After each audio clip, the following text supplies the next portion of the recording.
Today I'm going to share with you how to make my great-grandmother's heirloom Appalachian ribs and rice.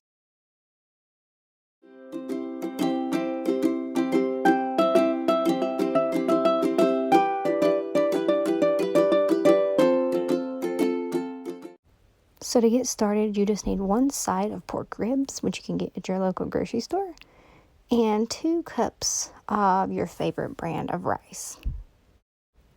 So for the ribs, you want to remove the thin membrane, called the silver skin, from the back of the ribs by loosening one end from the meat with a sharp knife and pulling in the opposite direction.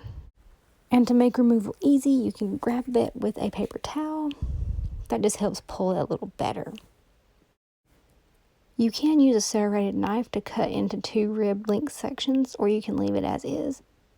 And place it into a crock pot with a half a cup of water covered with a lid, and then turn the crock pot on high. You want to cook on high for 2 hours with the lid on.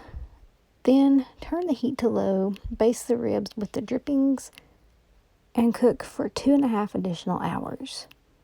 You can check for doneness on the thickest part of the meat.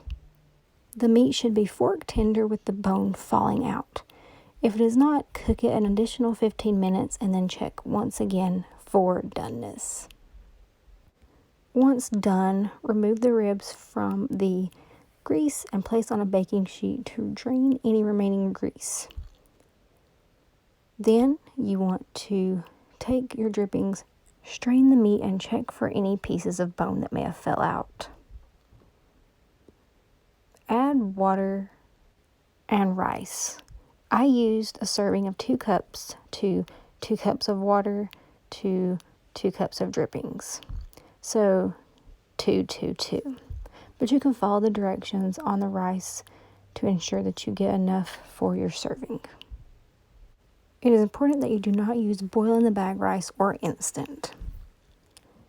Once you have added the rice, the water to your drippings, just boil according to the package directions. If it gets too dry, you can add a little bit of water. Test the rice for doneness. Once the rice is done, go ahead and just allow excess water to boil out because you don't want it standing. The rice will have a glossy sheen because of the drippings. That is how you will know it is ready to serve. Once it is cooked, you can go ahead and plate it up as is. You can also serve a side of barbecue ribs on the side as well. Either way, it will be delicious.